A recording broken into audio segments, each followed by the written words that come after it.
ये भी हम डिटेल में समझेंगे। कहानी समझ लीजिए कि नॉन कॉपरेशन में हो क्या रहा है, गांधी जी का रोल कैसे है, क्या है। तो नॉन कॉपरेशन देश में वही माहौल था जो मैंने आपको बताया कि सिविल लिबर्टीज कर्व थी, और गांधी जी ने अपने आप को टेस्ट कर लिया था। बहुत रिसेंट की बात है, 1980s की बात है, कि जब ये खेड़ा, अहमदाबाद और चंपारण सत्याग्रह इज ऑलमोस्ट सक्सेसफुल, राइट।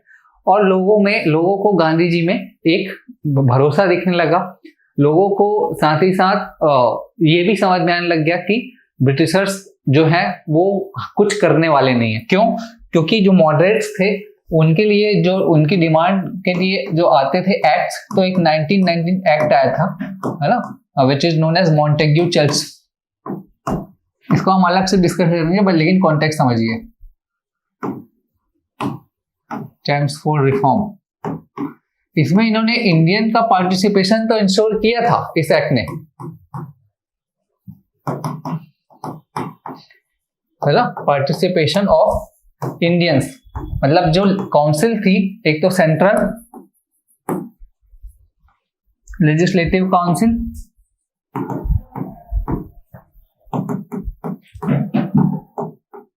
और दूसरी प्रोविंशियल, है प्रोविंशियल लेजिस्लेटिव। इसका मतलब ये आज का समझ लीजिए पार्लियामेंट, और ये स्टेट लेजिस्लेटर, जो मतलब ये प्रधानमंत्री और मुख्यमंत्री, पार्लियामेंट, लोकसभा और राज्यसभा, और ये विधानसभा, विधान परिषद, ये वाली बात है। तो यहाँ पे इन्होंने बोल दिया था कि हाँ इंडियंस आएंगे, चुनाव इलेक्शन भी होने लग गया था, ठीक है। तो ये तो था, लेकिन जो रियल पावर थी, रियल पावर यानी कि एग्जीक्यूटिव पावर, है ना, रियल पावर क्या होती है, एग्जीक्यूटिव पावर क्या होती है। मान लीजिए आज के इससे समझिए कि संसद में लोग हैं सारे, है ना, 500, हमारे कितनी 545 स्ट्रेंथ है पार्लियामेंट में, लोकसभा की मैं बात कर रहा हूं। तो लोकसभा की क्या 545 में जो भी एमपीज हैं सबके पास एग्जीक्यूटिव पावर है? नहीं है, बिल्कुल नहीं है, राइट। जैसे कि राहुल गांधी की ही बात करें हम, तो अभी वो एमपी नहीं रहे, वो एक अलग चीज है, लेकिन समझिए कि वो एमपी हैं, तो वो भी अपोजिशन में, एग्जीक्यूटिव का पार्ट नहीं है। वो बस सरकार की कमियों को गिना सकते हैं, आलोचना कर सकते हैं, क्रिटिसाइज कर सकते हैं, बट पावर किस में है? वो अभी जो बीजेपी, जो इसकी सरकार है, जिसकी गवर्नमेंट है ना, एग्जीक्यूटिव होम मिनिस्टर जो है, वही पूरे देश में जो भी चाहे, जो ऑर्डर, जो लॉ एंड ऑर्डर है, वो क्या है, वो इंप्लीमेंट करा सकते हैं, ठीक है। तो वो होती है एग्जीक्यूटिव पावर। मतलब देश में कानून बनाने के लिए सब लेजिस्लेटिव है, पूरी पार्लियामेंट है, प्रोसेस है, इलेक्शन होगा, मतलब वोटिंग होगी, वो सारी चीजें हैं। लेकिन जो रियल पावर होती है वो मंत्रिमंडल जो होता है ना, cabinet ministers, minister, council of minister, that is executive.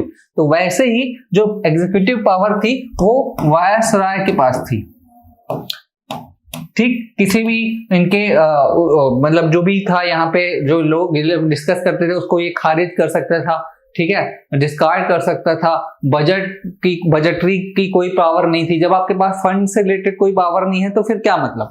तो ये मॉडरेट्स को भी समझ में आ गया था कि ब्रिटिशर्स आर जस्ट फूलिंग अस, है ना, पीसमेल रिफॉर्म कर रहे हैं, बड़े दिखाने के लिए रिफॉर्म कर रहे हैं, but they don't want to get Indians into administration, this is for sure. ये उनको समझ में आ गया था। और Gandhi ji has proved himself in Africa itself, वहां भी लोगों को पता था, और फिर इंडिया में भी उन्होंने दिखा दिया था कि how people can participate and take part in the movement, larger movement, ठीक है। तो लोगों को एक भरोसा सबको आ गया, और सबको भरोसा आ गया, मॉडरेट्स लीडर्स को भी आ गया। कांग्रेस भी इस वक्त 1950 तक बहुत पावरफुल, मतलब इंपॉर्टेंट ऑर्गेनाइजेशन बन गई थी, ठीक है। जो भी वर्ग था बाकी लीडर्स का, उससे कांग्रेस इंपॉर्टेंट ऑर्गेनाइजेशन बन गई थी। तो ये सब सिचुएशन थी, तो लोगों को लगा कि अब ब्रिटिशर से फाइट करने का टाइम आ गया है और अब हम लड़ते हैं। तो नॉन कॉपरेशन मूवमेंट स्टार्ट किया गया 1 अगस्त को, ना, 1 अगस्त। हालांकि इससे पहले गांधी जी ने जून में 22 डेज के लिए वायसराय को लेटर लिखा था कि आप हमारी ये मांगे मान लो, फिर हम नॉन कॉपरेशन नहीं स्टार्ट करेंगे। ये तो ये गांधी जी का तरीका था हमेशा। गांधी जी मतलब मैंने भी बताया था आपको कि जो लोगों को पहले मौका देते थे, ऐसे नहीं है कि वन साइडेड है। ना, उन्होंने गवर्नमेंट को बात रखी। इसको सिंपल सी बात, अगर आप महाभारत को जानते हैं तो उससे समझिए कि हाउ इट इज जस्टिफाइड और हाउ इट इज एथिकल। ये स्टोरी मैं आपको बताता हूँ, है ना। एथिकल कैसे है, किसी को सामने वाले को मौका देना जिससे कि वो बाद में कभी कुछ बोल ना सके, है ना। ट्रायल क्या होता है, मान लीजिए कुछ पता है कि किसी ने इंसान ने मर्डर किया, लेकिन फिर भी हमारा जो लॉ है, हमारा जो जुडिशरी है, उसका ट्रायल चलाती है, ठीक है। सबूत इकट्ठे करती है, उसको वकील दिया जाता है कि आपको बोलने का मौका है, आप बताइए कि आपने क्यों किया, किस कारण किया, क्या सर्कमस्टेंसेस थे, ठीक है। वो सारी चीजें रहती हैं। तो ये जस्टिस का पार्ट है, न्याय जो होता है जस्टिस एथिक्स का, उसका पार्ट होता है, ठीक है। तो वही गांधी जी फॉलो कर रहे थे कि वहां पे फॉलो किया। महाभारत वाला जो स्टोरी है, मैं बस बहुत सिंपल सी चीज है कि आपको पता है महाभारत में कौरव और पांडव थे। जो श्री कृष्ण थे वो पांडव के साथ थे, है ना। कौरव जो लोग कौन थे, उसमें दुर्योधन वगैरह और उनकी सेना थी। तो दोनों में जो लड़ाई थी, उसके बाद जब हिस्सा बांट की बारी आई तो दुर्योधन और कौरवों ने मना कर दिया कि हम कुछ नहीं देंगे, ठीक है। तो श्री कृष्ण जो है वो एक बार किसके पास गए थे, कौरवों के पास, दुर्योधन के पास गए थे, सिर्फ बोलने कि आप कुछ मत दो, सिर्फ 5 गांव हमको दे दो और कुछ मत देना, ठीक है। तो ये यहाँ पे एथिकल ये है कि लड़ने से पहले, जो महाभारत होने से पहले श्री कृष्ण गए थे शांति का प्रस्ताव लेके कि आप शांति कर लो, कोई चुनाव की लड़ाई की जरूरत नहीं है, महाभारत युद्ध की जरूरत नहीं है, लेट्स मेक पीस, और सिर्फ 5 गांव दे दो, वहीं पे हम आराम से रह लेंगे, पांडव लोग रह लेंगे। लेकिन दुर्योधन जो है वो 5 गांव भी नहीं दे पाया और फिर उसके बाद महाभारत युद्ध हुआ, ठीक है। लेकिन दुर्योधन कभी भी कोई अगर दुर्योधन तो छोड़ो, आज भी कभी भी एनालिसिस होगा तो जस्टिस में ये नहीं कहा जाएगा कि श्री कृष्ण ने इनजस्टिस किया, राइट। तो वैसे ही यहाँ पे भी समझिए आप कि गांधी जी ने वो मौका दिया। आगे भी सिविल डिसोबीडियंस में भी गांधी जी मौका देंगे। क्विट इंडिया मूवमेंट के टाइम पे वहां पे थोड़ा जब बात आगे बढ़ जाती है, लेकिन फिर भी गांधी जी के अप्रोच को आप समझिए, ठीक। तो ये 22 डेज का टाइम दिया था। जब ये फिनिश हो गया, गवर्नमेंट ने कुछ नहीं किया, तो उसके बाद फिर नॉन कोऑपरेशन स्टार्ट किया गया। अच्छा, अब 1 अगस्त जो है वो एक चीज और हुई उस दिन क्या हुआ, बाल गंगाधर तिलक की डेथ हो गई, डाइड कब, 1 अगस्त 1920, है ना। तो तिलक, यू नो, एवरीबॉडी नोज, अब हमने पढ़ा भी कि बहुत हाईली रिवर्ड लीडर थे, है ना। उनका बहुत नाम था तिलक का, लोग उनको भी बड़ा स्टेचर था तिलक का।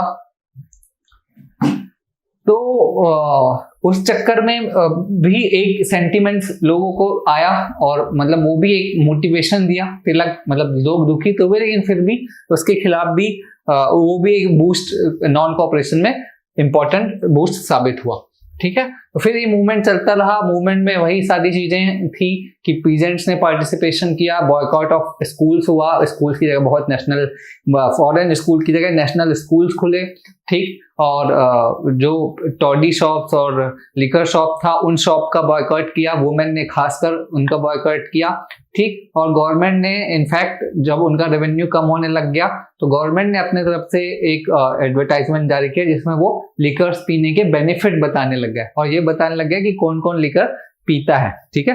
Great leaders, Napoleon and all. तो वो एक तरीके का एडवर्टाइजमेंट था गवर्नमेंट का। वो फिर सब बहुत पावरफुल था, सब कुछ चल रहा था। फॉरेन क्लॉथ्स का जो गवर्नमेंट का इंपोर्ट वहां से हुआ करता था फॉरेन से, वो इंपोर्ट एकदम से घट गया, है ना। और गांधी जी ने लोगों को क्या बोला, खादी या होममेड फूड, होममेड हैंडलूम्स, है ना, खादी पहनने का, देसी कपड़ा, ठीक है। बट वहां पे प्रॉब्लम ये थी कि इट वॉज कॉस्टली, है ना। यही तो हमने इकोनॉमिक क्रिटिक में भी पढ़ा था, कॉस्टली होता था, लेकिन ब्रिटिश वहां से कॉटन फिनिश्ड गुड मंगाते थे, तो इससे हमारी Indian handicraft industry D industrialise हो गई। तो लोगों ने बोला कि ये तो मतलब महंगा है, कॉस्टली है। तो गांधी जी ने ही टुक वो, है ना, गांधी जी ने एक कसम खाई कि क्या करना है, he will remain half naked फकीर। एक्चुअली ये हाफ नेकेड फकीर उनको डेरोगेटरी टर्म में बोला गया था।